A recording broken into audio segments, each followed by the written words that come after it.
بسم اللہ الرحمن الرحیم۔ دعوت اسلام کے لیے طائف کا سفر۔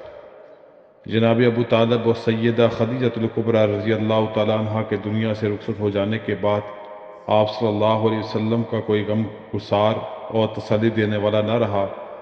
قریش کی چیرہ دستیوں سے تنگ آ کر حضور پاک صلی اللہ علیہ وسلم نے آخر شوال سن 10 نبوی میں طائف کا سفر کیا کہ شاید یہ لوگ اللہ کی ہدایت قبول کر لیں اور اس کے دین کے حامی و مددگار بن جائیں۔ آپ صلی اللہ علیہ وسلم حضرت زید بن حارثہ کے ہمراہ طائف تشریف لے گئے۔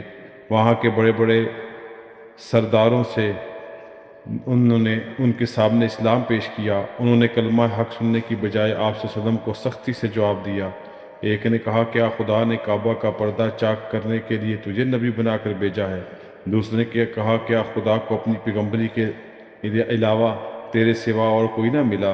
تیسرے سردار کا، خدا کی قسم میں آپ سے کلام نہیں کروں گا، اگر آپ اللہ کے رسول ہیں تو رد کرنا سخت خطرناک ہے، اگر اللہ کے رسول نہیں تو قابل خطاب و لائق التفات نہیں۔ بعد ازاں اوباش اور بزائی لڑکوں کو آپ کے پیچھے لگا دیا۔ انہوں نے آپ صلی اللہ علیہ وسلم پر پتھر برسائے، مذاق کیا، توہین آمیز رویہ اختیار کیا۔ ظالموں نے اس قدر پتھر برسائے کہ آپ صلی اللہ علیہ وسلم زخمی ہو گئے۔ زخموں کی وجہ سے آپ بیٹھ جاتے تو وہ بدنصیب آپ صلی اللہ علیہ وسلم کو کھڑا کر دیتے اور آپ صلی اللہ علیہ وسلم کی حالت دیکھ کر ہنستے۔ حضرت زید بن حارثہ جو کہ سفر میں آپ صلی اللہ علیہ وسلم کے ساتھ تھے، وہ بھی آپ صلی اللہ علیہ وسلم کو بچاتے رہے اور کوشش کرتے رہے جو پتھر آپ پر آئے وہ اس کو اپنے جسم پر روکیں۔ اسی وجہ سے حضرت زید بن حارثہ کا سر زخمی ہو گیا۔ طائف سے واپسی پر دو بھائیوں عتبہ بن ربیعہ اور شیبہ بن ربیعہ کا باغ پڑتا تھا۔ آپ صلی اللہ علیہ وسلم وہاں ایک درخت کے سائے میں بیٹھ گئے اور دعا فرمائی، اے اللہ، تو سے اپنی کمزوری، تدبیر کی کمی، لوگوں کی بے توقیری کی شکایت کرتا ہوں۔ اے ارحم الراحمین، تو کمزوروں کا خاص طور پر مربی و مددگار ہے۔ تو مجھے کسی کے سپرد کرے گا، کسی غضبناک اور ترشرو دشمن کی طرف یا کسی دوست کی طرف جس کو تو میرے امور کا مالک بنائے گا۔ اگر مجھ سے ناراض نہ ہو تو پھر مجھے کوئی پرواہ نہیں، مگر تیری عافیت اور سلامتی میرے لیے ایک باعث سہولت ہے۔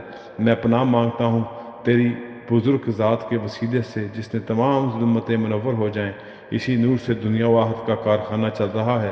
میں اس سے پناہ مانگتا ہوں تیرا غضب و تیری ناراضگی مجھ پر اترے۔ اکثر مقصود تجھ ہی کو سنانا اور راضی کرنا۔ بندہ میں کسی شر سے پھرنے اور خیر کی قدرت نہیں، مگر جتنی تیری بارگاہ سے عطا ہو جائے۔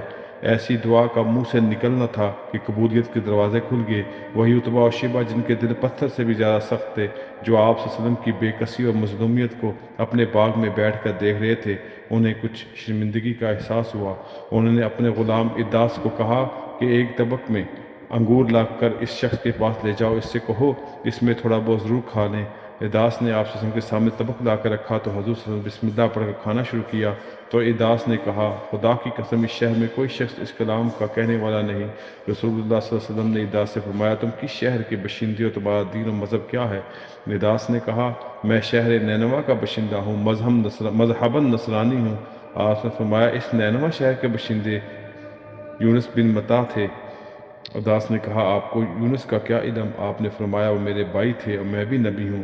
اداس نے آپ کی پیشانی، پیروں، ہاتھوں کو بوسہ دیا اور کہا، اشہد انک عبد اللہ و رسولہ۔ جب اداس مالک کے پاس واپس آیا تو مالکان عتبہ و شیبہ نے پوچھا، تم شخص کے ہاتھ اور پاؤں کا بوسہ کیوں دے رہے تھے؟ کہیں یہ شخص تمہیں تمہارے دین سے ہٹا نہ دے، کیونکہ تمہارا دین اس کے دین سے بہتر ہے۔ اتنے میں ملک الجبال یعنی پہاڑوں کا فرشتہ حاضر خدمت ہوا۔ اس نے نبی کریم صلی اللہ علیہ وسلم کو سلام کیا اور عرض کیا، یا اللہ کے رسول، مجھے اللہ تعالیٰ نے آپ کے پاس بھیجا ہے۔ میں ملک الجبال یعنی پہاڑوں کا فرشتہ ہوں، تمام پہاڑ میرے تصرف میں ہیں۔